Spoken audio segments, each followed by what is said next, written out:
बिस्मिल्लाहिर्रहमानिर्रहीम। अस्सलाम वालेकुम। आज मैं आपको फिज़िक्स के प्रैक्टिकल के बारे में नॉलेज देने जा रही हूँ। तो आपका टाइम स्टार्ट ज़ाय किए बगैर स्टार्ट करते हैं। सबसे पहले इसमें क्वेश्चन आता है पार्ट 1 से, सेकंड क्वेश्चन आता है पार्ट 2 से। यानी एक क्वेश्चन होता है फर्स्ट ईयर से और एक क्वेश्चन होता है सेकंड ईयर से। तो फर्स्ट ईयर में जो हमारे पास फिज़िक्स का ना थोड़ा इजी होता है, प्रैक्टिकल पेपर करना इजी होता है क्योंकि चॉइस बहुत ज़्यादा होती है। इसमें आपको 3 क्वेश्चन मिलते हैं। 3 में से आपने 2 को टिक लगाना होता है और एक आपको एग्ज़ामिनर अलॉट करता है। तो मेरे केस में क्या हुआ था कि उन्होंने ये कह दिया था कि आप दोनों को टिक कर लें जो भी आते हैं, और फिर एग्ज़ामिनर हर एक के पास आके पूछ रहा था कि आपको कौन सा आता है, आपको कौन सा आता है, इस तरह से। तो वो आपकी मर्ज़ी का ही टिक करते हैं, ठीक है। और सेकंड में भी यही होता है कि आपने 2 टिक कर, सेकंड पार्ट जो है सेक्शन 2, इसमें यही होता है कि आपने 2 चूज़ करने होते हैं और जिसमें से एक आपको एग्ज़ामिनर अलॉट करता है, ठीक है। फर्स्ट ईयर में अगर आप देख लें तो आपने फ़र्स्ट 5 जो है ना लाज़मी करने हैं। आपने पहले 5 एक्सपेरिमेंट लाज़मी करने हैं फर्स्ट ईयर के। उसके अलावा सेकेंड ईयर में देख लें तो सबसे इम्पोर्टेंट जो है ये स्लाइड वायर ब्रिज भी बहुत ज़्यादा इम्पोर्टेंट है। और ये OR gate, AND gate, NAND gate, इसमें से भी अगर आप दोनों के फ़र्स्ट 5 कर लेते हैं ना तो आपका हो जाएगा इंशाल्लाह। कोई ना कोई इसमें से एक आ ही जाएगा। और चॉइस वो आपको देते हैं, एग्ज़ामिनर आपको चॉइस देते हैं कि आपने कौन सा करना है। फर्स्ट ईयर के फ़र्स्ट 5 के अगर आप कर लें तो ये तो गारंटेड है कि आपका फ़र्स्ट 5 में से कोई एक तो आएगा ही आएगा, ठीक है। ये दोनों 10-10 मार्क्स के होते हैं। इसमें से एग्ज़ामिनर ने अपनी मर्ज़ी से रखा हुआ होता है, मर्ज़ी से नहीं बल्कि उनको होता है कि 2 नंबर जो होते हैं, जैसे वो ऑब्जर्वेशन एंड कैलकुलेशन के हैं, और 2 नंबर समझ लें आप प्रोसीजर के। इस वजह से इस तरह से उन्होंने ना नंबर डिवाइड किए होते हैं, ठीक है। तो सेकंड जो है इसमें भी आपने एक ही करना है। तो वो आपका और गेट का हम यानी मेरे साथ मेरी क्लास फेलोज़ के जितने भी पेपर हुए हैं तो उनका ये और गेट, नोर गेट, ये गेट्स इंतहाई इम्पोर्टेंट है। आपने कभी भी इनको नहीं छोड़ना। आपको और कुछ आए ना आए ये लाजमी आएंगी, ठीक है। तो मैं बल्कि एक इन फ्यूचर एक इम्पोर्टेंट प्रैक्टिकल्स पे भी वीडियो बनाऊंगी। तो इसके अलावा ये भी बताऊंगी कि कॉपी कैसे कंप्लीट करनी है। बट ये मेरे फ्यूचर के प्रोग्राम्स हैं, इंशाल्लाह जल्दी बनाऊंगी।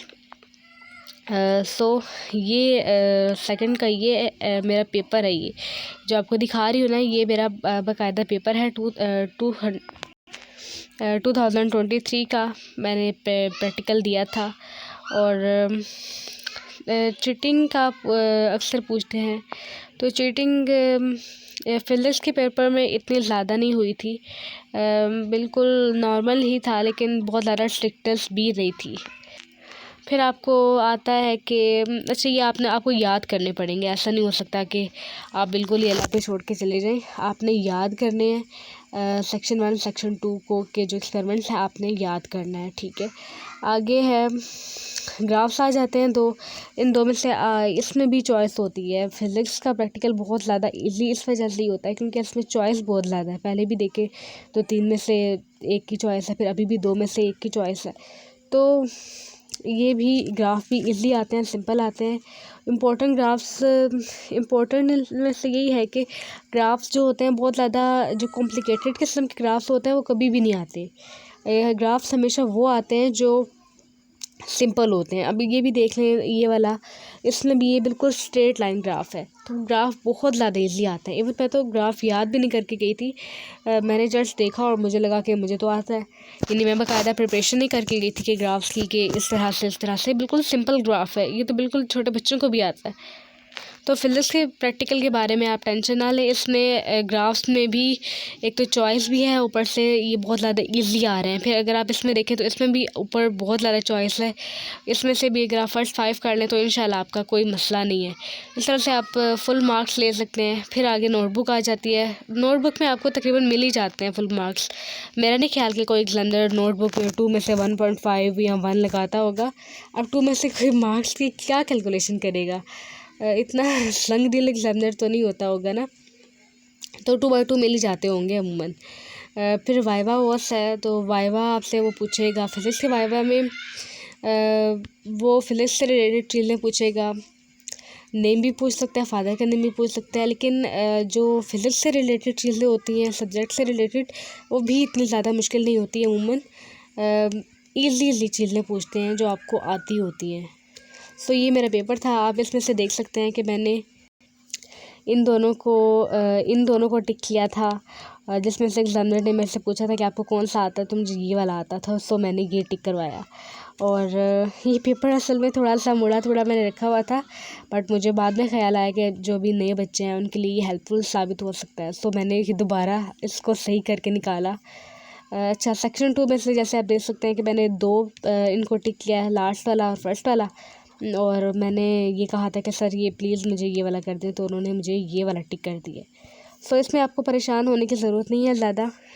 आप थोड़ी सी भी मेहनत करके फिजिक्स का जो प्रैक्टिकल है वो इजीली अटेम्प्ट कर सकते हैं। और सेकंड ये है कि परफॉर्मेंस की बात है तो परफॉर्मेंस के बगैर ही होता है। ज़्यादातर एग्जामिनेशन सेंटर में हमारे में भी उन्होंने कहा तो था कि आपने जो चीज़ भी लेनी हो आप हमें कह सकते हैं, तो वहाँ पे अपरेटस वगैरह पड़े हुए थे, बट हमारे सिस्टम में ये सिखाया नहीं जाता कि आपने किस तरह से, यानी हमें हुनर नहीं सिखाते, हमें सिर्फ़ और सिर्फ रट्टाफिकेशन पे लगा देते हैं। सो सब बच्चों ने रट्टा ही जो याद किया हुआ था वही फिर लिखा है। ऑब्ज़र्वेशन एंड कैलकुलेशन है तो ऑब्ज़र्वेशन याद कर ली, और कुछ बच्चों ने कैलकुलेशन भी याद की थी, और जिन्होंने नहीं याद की थी उन्होंने अपने से कोई भी कैलकुलेशन डाल दी, कहीं 9 डाल दिया, 10 डाल दिया, 0 डाल दिया। इस तरह से उन्होंने अपना पेपर अटेंड कर लिया था। ये पाबंदी नहीं थी हमारे सेंटर में कि आपने प्रैक्टिकल करना ही करना है, और प्रैक्टिकल करके आपने उसकी जो भी होंगी आपने लिखनी है कैलकुलेशंस। बल्कि हमें चॉइस दी गई थी कि अगर आप ऑपरेटर्स यूज़ करना चाहते हैं तो ऑपरेटर्स हमने सामने निकाल के रखे हुए थे, और अगर नहीं करना चाहते फिर भी आपकी मर्ज़ी है। लेकिन अनफॉर्चुनेटली किसी ने भी यूज़ नहीं किए, क्योंकि सब ने रट्टा लगाया हुआ था, तो हमने भी रट्टा जो लगाया हुआ था वही हमने जाके लिख लिया।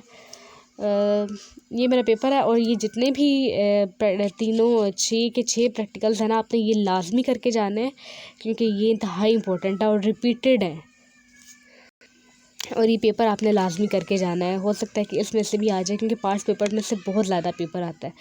ऐसा कभी नहीं हुआ कि कोई अनोखा सा एक्सपेरिमेंट आ गया हो जो पहले कभी किसी को नहीं आता, तो आपने करके जाना है। तो मैंने आपको कंप्लीट गाइड कर दिया है। ग्राफ्स आपने सिंपल करने हैं, आप बेशक छोड़ दें कॉम्प्लिकेटेड ग्राफ जो है वो आप बेशक छोड़ दें। इन फ्यूचर इंशाल्लाह मैं बनाऊंगी वीडियो जिसमें आपको ग्राफ्स भी इंपॉर्टेंट टिक करवाऊंगी, और साथ ही साथ इंपॉर्टेंट आपको ये भी टिक करवाऊंगी, एक्सपेरिमेंट्स भी टिक करवाऊंगी। अगर मेरी वीडियो आपके लिए ज़रा सी भी हेल्पफुल रही हो तो मेरे चैनल को सब्सक्राइब करना, लाइक करना और शेयर करना ना भूलिए। तब तक के लिए, नेक्स्ट वीडियो तक के लिए, अल्लाह हाफिज़।